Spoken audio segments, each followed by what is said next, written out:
And What's New to BGA brings you Potions of Azerland. A game 1 to 4 players, takes roughly 45 minutes on BGA. It's rated 2.96 in weight, 7.6 overall on BGG, and says best with 3. And I played a couple 2-player games, and I agree more players is probably best. The game is played over 6 rounds. The first round you get items based off your cauldron number. And here are my choices because I am first player. During your turn, there are 4 phases. First, you will refresh. When you refresh, you will flip over the next tile here. These are goals or items that you may receive. You get 1 per turn. And the first round, like I said, you start with goods.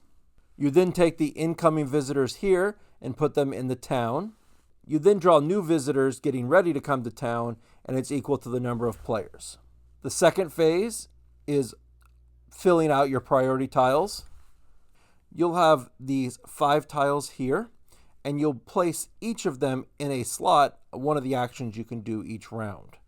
You do have the option to flip a tile around to collect the money on it instead of doing said action. Once all players have seated their action marker, we then get revealed and you see who goes what. The lower number on the action selection goes first, and then down the line. Players generally going earlier have more actions for each step, whereas the market action and the fulfill actions, actually the first player goes first and can take up everything if they can. And then second player gets what's left, and so on. You may then drink potions. It's done in cauldron order. You can gain a bonus on the level you are at or lower. So all players start at novice, and they can choose the novice ability, or their intermediate or expert depending on their level. All novice abilities are permanent abilities that allow an additional effect. Then lastly, we're going to execute our actions. And here we're going to follow this list here and go through all 5 actions. The first action is the forage. In the forage, for a 2-player game, the first player will follow this guy here. So first player rolls 4 dice, and then 2 dice for the second player. You roll the dice, and you get those results in goods. During this study action, you can move up your markers on this track here. There are 4 spots where you gain additional resources underneath my blue here, here, here, and here. Also on the track, you'll see the points to get to the first stage and then second stage or mastering of each type of potion. But when I move it, I choose how many spots I want to move each of those accordingly. If I get the blue to the one here, I'd move the blue cube down here, and then when I drink a potion, I have the option of choosing either or. In the market phase, you will look down here, and you will simply buy the cards for the gold listed below. It is possible for the market to be emptied during your turn. Then we have the brew action. Before each of these actions with these hats, there are apprentices, and before you resolve your action, you can actually boost said action with apprentices. So here, I can spend them to increase my brewing capacity.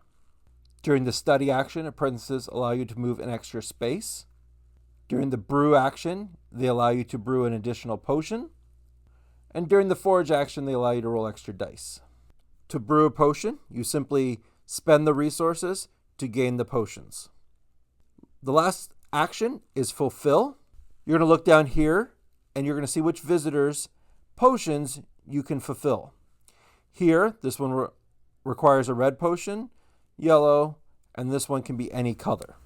When you gain a visitor, you gain the points in the top left corner and also an ability down below.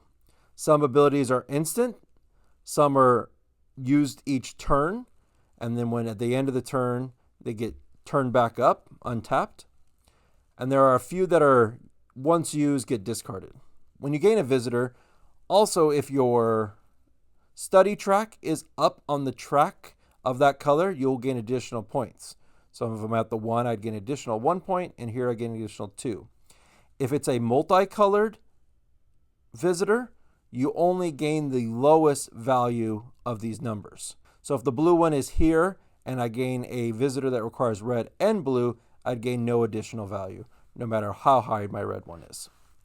At any point, if two players both play their 1 in the same action, the player with the 1 cauldron will be the first player, and then cauldrons will be switched.